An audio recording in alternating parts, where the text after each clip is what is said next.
Hello everyone. Today we discuss the 2018 CTET paper. In this session we discuss 15 questions with complete explanation of math. ठीक है, चलिए start करते हैं session.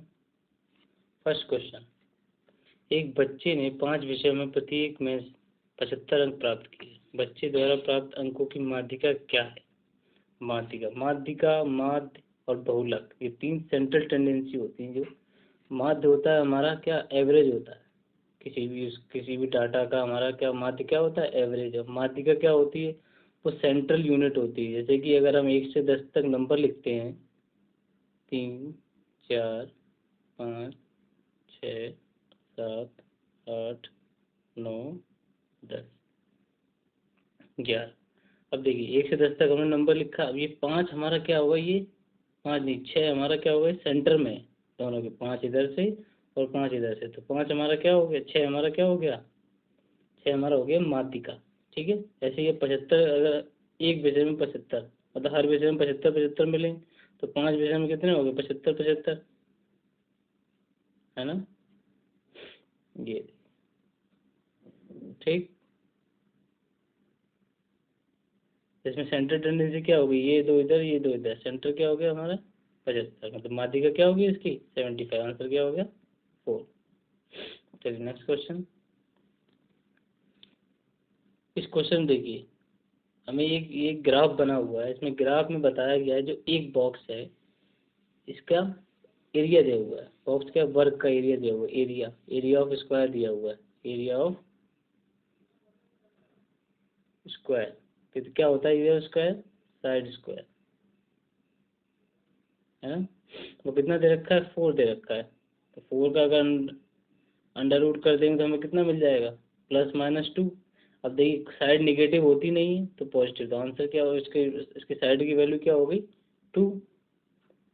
अब देखिए इसमें हमें क्या करना है। इसमें अब ये जो फिगर बना हुआ है इस ग्राफ के अंदर में, इन्होंने एक रेक्टेंगल बनाया हुआ है, इसका इन्होंने परिमाप पूछा है। तो परिमाप होता क्या है, जनरली परिमाप होता है किसी भी फिगर की सभी साइड्स का योग, है ना। कोई भी फिगर दिया हुआ है, जैसे कि ट्रायंगल दिया हुआ है तो उसके तीनों साइड का योग, रेक्टेंगल दिया है तो उसके स्क्वायर दिया है तो उसकी चारों साइड का योग, रेक्टेंगल की चारों साइड का योग, ये क्या होता है, इसका पेरीमीटर होता है। यहाँ पे हमें जो दिया हुआ है इसके अगर हम सबकी साइड निकाल लेते हैं तो हमें इसका पेरीमीटर मिल जाएगा। अब यहाँ चेक करो, यहाँ पे देखो कितनी कितनी है। इसमें देखो, इसमें अगर हमें एक स्क्वायर, इसका जो एक ग्रिड था इसका एक की वैल्यू 2 मिल गई, तो इसकी 2 हो गई, इसकी 2, 2, 2, है ना। फिर 2, फिर 2, फिर 2, ऐसे करेंगे तो ये कितनी बार, 4 टाइम ऊपर 4 टाइम नीचे, 2 2 मतलब 12। 12 कितनी आ गई, इसकी 12 साइड आ गई, एक साइड 2 की 12 कितनी हो गई 24। तो आंसर क्या हो गया इसका 24 यूनिट, 24 इकाई। ठीक है, नेक्स्ट क्वेश्चन। अब देखिए यहाँ एक ठोस फिगर दिया हुआ है। अब इसको बोल रहे हैं जब इसको मोड़ेंगे कि तो ये फिगर जो है किसको मोड़ने से बनेगा, है ना। अब देखिए इसको मोड़ने से नहीं, इसको देखिए ये ट्रायंगल है, अगर हम इसको अनफोल्ड करेंगे तो ऐसा खुलेगा ये, है ना। तो ये फर्स्ट फिगर हमारा इसका आंसर हो जाएगा।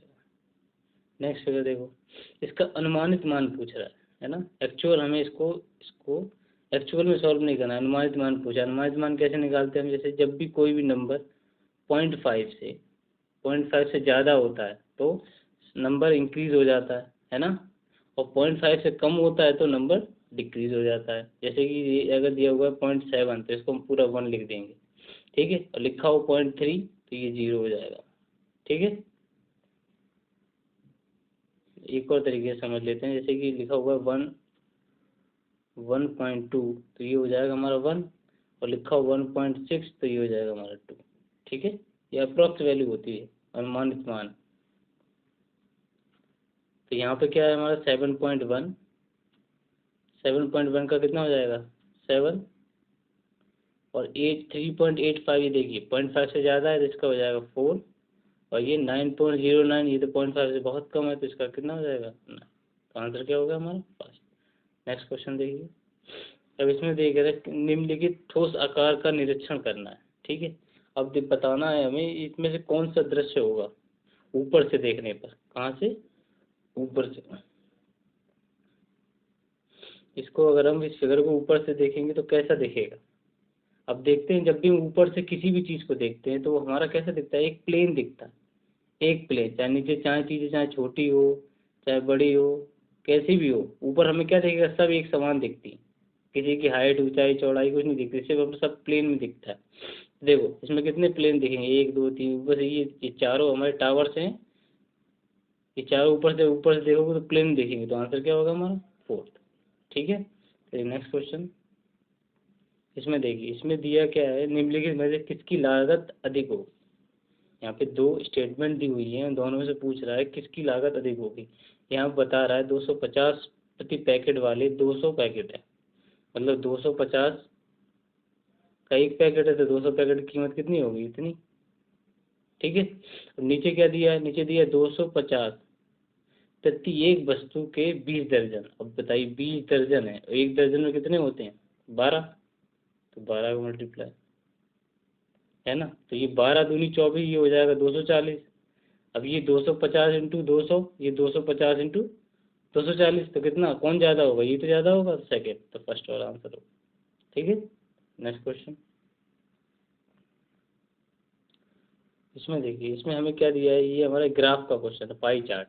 ठीक है, इसमें पाई चार्ट क्या होता है, ये हमारा ये पूरा मान लो, इसको हम पूरा पूरे सर्कल को 100 मानते हैं, क्या मानते हैं, 100, पूरे सर्कल को क्या मानते हैं, 100। अब ये हाफ कर रहे हैं, ठीक है, हाफ हमारा लाल है, देखिए 100 मान लिया हमने, तो हाफ हमारा लाल है।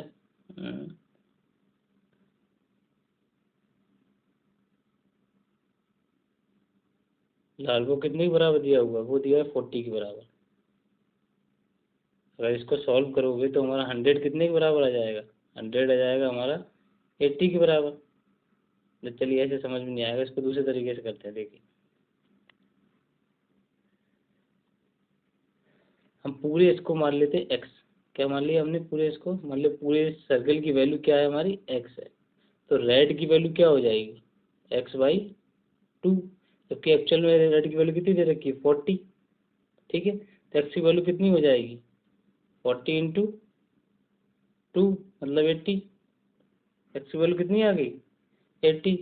अब हमसे क्या पूछ रहा है ये, अब हमसे ये पूछ रहा है किसकी वैल्यू, सफ़ेद भाग की वैल्यू पूछ रहा है। सफ़ेद भाग है कितना हमारा, 1/8, तो x/8 मतलब 80/8, इसको काटोगे आंसर कितना आ जाएगा, 10। ठीक है, चलिए नेक्स्ट क्वेश्चन। इसमें देखिए, इसमें दो बर्तन दे रखे हैं, उनकी माप दे रखी है अलग अलग। ठीक है, पहला बर्तन है उसको 200 ml, दूसरा बर्तन 300 ml वाले बर्तन है, उसको 200 ml आयतन की एक बाल्टी भरनी है। इन दोनों बर्तनों से मिलकर क्या भरना है, हमें 2000 ml आयतन की एक बाल्टी भरनी है। तो हमें इसमें पूछा जा रहा है 200 और 300 ml के बर्तनों द्वारा क्रमशः बाल्टी भरने के लिए बर्तनों के निम्नलिखित संख्या में से कौन सा सही है, कि इन चारों में से सही नहीं है, क्या है, क्वेश्चन सही से पढ़िए, नहीं है या है, ये सबसे इम्पोर्टेंट होता है, बच्चे इसी को नहीं ध्यान देते और गलत हो जाता है क्वेश्चन। यहाँ पे क्या पूछ रहा है, नहीं है। तो देखो, अगर हम इसको डायरेक्ट कर सकते हैं, मतलब जैसे इसको इसको कंपेयर करते हैं, अगर इन इन दोनों बर्तनों का मल्टीप्लाई इसके रिस्पेक्टिव नंबर से करते हैं तो हमें दो दो 2000 मिल जाना चाहिए। देखिए इसको करते हैं, अगर 4 का 200 से करोगे और 3 का,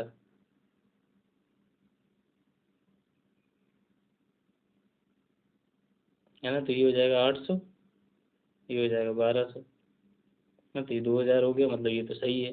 ठीक है, दूसरा 7, 2 7 14 और 3 दूनी 6, ये भी हमारा 2000 हो गया, ये भी सही है। तब 2 6 18, तो 2 6 18 नहीं, 2 6 12, सॉरी, 2 6 12 और 3 3 9, ये हो जाएगा हमारा 21, मतलब 2100। ये हमारा नहीं है, तो हमारा यही आंसर हो गया, हमें ये तो चाहिए था। ये तो पूछा गलत कौन सा है।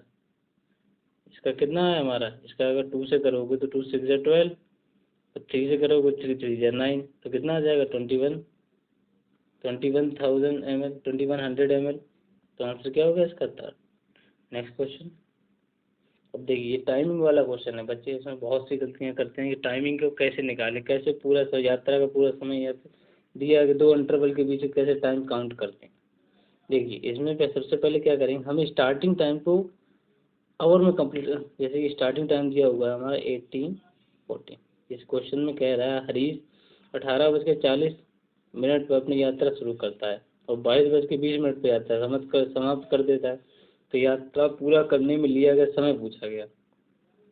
अब देखिए जो टाइम हमारा स्टार्ट होता है उसको हम काउंट बिल्कुल नहीं करते, उसके आगे का टाइम काउंट करते हैं। जैसे अगर इसको काउंट करोगे तो इसमें क्या होगा, इसमें 20 मिनट एक्स्ट्रा है।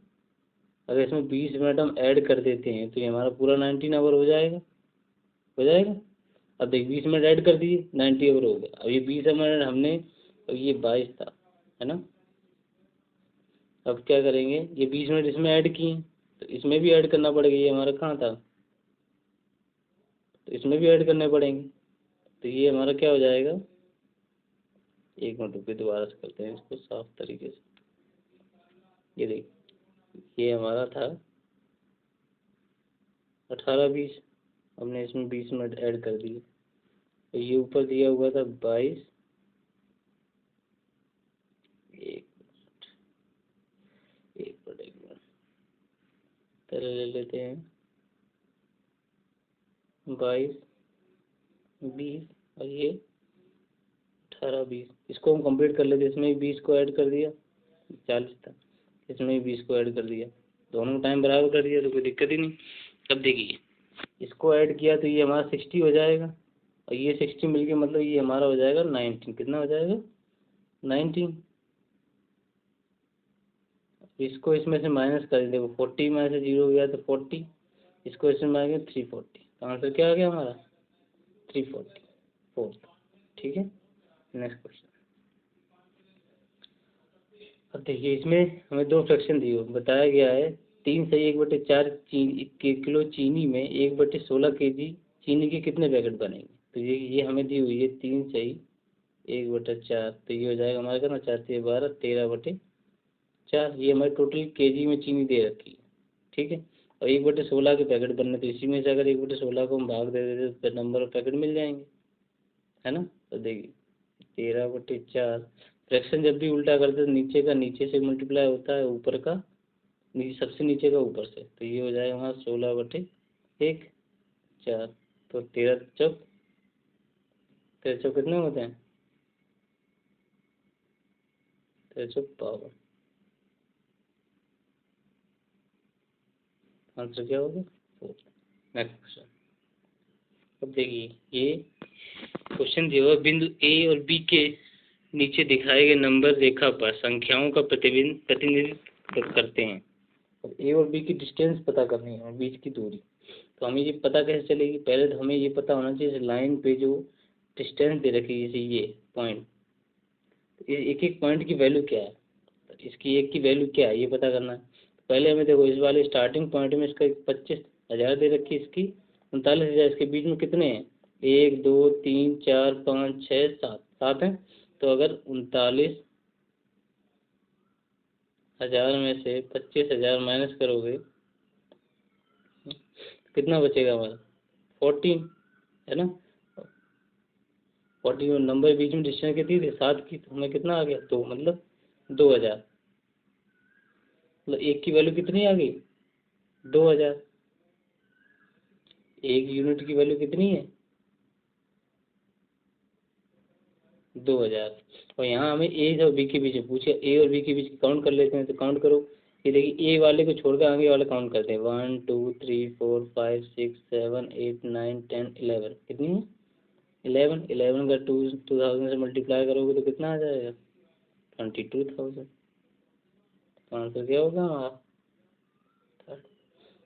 ठीक है, नेक्स्ट क्वेश्चन। अब देखिए ये वर्ड्स को नंबर्स में बदलना। यहाँ लिखा हुआ 11,1111। अब ये लिखने में बच्चे बहुत सी गलतियाँ, हमें कुछ नहीं करना है, जो बोला गया है वो बस लिखते चलते। 11,000 बोला तो ये हमने 11,000 लिख लिया। तो क्या बोला, 1100 बोला तो हमने फिर ये 1100 लिख लिया। फिर क्या बोला, 11 बोला तो हमने 11 लिख लिया।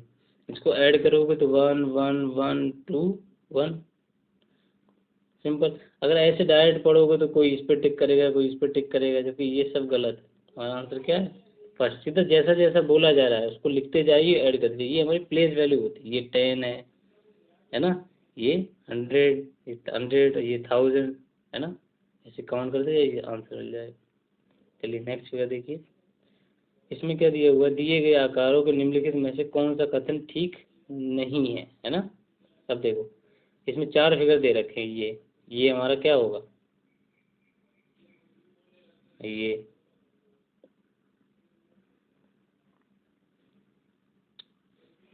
ठीक है। देखो पहला वाला फिगर हमारा क्या है, रोम्बस है। क्या है ये, रोम्बस है। रोम्बस क्या होता है, रोम्बस में सभी भुजाएं बराबर होती हैं, लेकिन इसके डायगोनल कैसे होते हैं, वो बराबर नहीं होते। मतलब इसकी ये साइड बराबर है, लेकिन ये जो है ये बराबर नहीं है। ये हमारा क्या होता है, रोम्बस होता है। फिर क्या होता है हमारा ये स्क्वायर। स्क्वायर में क्या होता है, सभी साइड भी बराबर होती हैं और इसके डायगोनल भी बराबर होते हैं। फिर आता है रेक्टेंगल। रेक्टेंगल में क्या होता है, अपोजिट साइड्स बराबर होती हैं और डायगोनल बराबर होते हैं। फिर ये आ गई हमारी काइट। क्या आ गई, काइट। काइट क्या होता है, काइट में ये एडजेसेंट साइड बराबर होती हैं, है ना। अब देखो, अब जो एक हमारा एक स्क्वायर क्या होता है, एक रेक्टेंगल होता है, ठीक है। स्क्वायर रेक्टेंगल हो सकता है लेकिन रेक्टेंगल स्क्वायर नहीं होता। तो इसमें पहला क्वेश्चन क्या दिया होगा, पहला ऑप्शन क्या है, इनमें से एक समांतर चतुर्भुज नहीं, एक समांतर चतुर्भुज नहीं है। सही है, ये हमारा क्या है, समांतर चतुर्भुज नहीं। समांतर चतुर्भुज क्या होते हैं हमारे, इसके आमने सामने की भुजा कैसी हो, समान हो, ठीक है। इनमें से 2 समचतुर्भुज हैं। अब 2 समचतुर्भुज तो हैं ही, एक ये है समचतुर्भुज, क्योंकि रोम्बस एक समचतुर्भुज होता है और ये स्क्वायर भी एक समचतुर्भुज होता है। इनमें से 2 आयत, अभी हमने तुम्हें बताया था स्क्वायर एक आयत, स्क्वायर को एक रेक्टेंगल होता है, मतलब वर्ग को हम आयत कह सकते हैं। आयत को वर्ग नहीं कह सकते, लेकिन वर्ग को आयत कह सकते हैं। तो एक आयत ये होगा, एक आयत ये होगा, तो ये भी सही हो गया। अब क्या, सभी समांतर चतुर्भुज हैं। अब ये समांतर है, ये समांतर है, ये समांतर, लेकिन ये समांतर नहीं है ना। तो आंसर क्या हो गया हमारा, ये सब नहीं। ठीक है, नेक्स्ट क्वेश्चन। दो भिन्नों को जोड़ना है, 2/3 प्लस 4/5। सिंपल है, इसको इससे मल्टीप्लाई कर दो, इसको इससे एक बार, इसको इससे करोगे तो 2 पंचे 10, 3 चौक 12, 3 पाँचे 15। ऐड कर लो, ये हो जाएगा 22/15। इसको करोगे तो ये कितना आ जाएगा हमारा, 1 सही 7/15। कौन सा ऑप्शन है, सेकेंड। Next question. ये संख्या दी हुई है, सीरीज दी हुई है, इसका सम संख्या पदों का तक का योग निकालना है। अब देखो 1 - 1 प्लस 1 - 1 फिर प्लस 1 - 1 प्लस 1 - 1, ये चलता जा रहा है। अब देखो इसका मान 0, इसका मान 0, इसका मान 0, इसका मान 0, सबका मान 0 आता चलेगा, बार बार 0 0 0 0। इसका आंसर क्या हो जाएगा, 4th। क्योंकि सम संख्या दिया ना, तो 2 पेयर को मिला के 0 हो जाता है, तो आगे जाके जितने भी सम पद होंगे सबका योग क्या होगा, 0। चलिए नेक्स्ट क्वेश्चन। चलिए इसी के साथ हमारा ये 15 क्वेश्चन खत्म हो गए। अगर आपको वीडियो अच्छी लगी हो तो प्लीज़ लाइक और शेयर और सब्सक्राइब जरूर कर दीजिएगा चैनल। Thank you.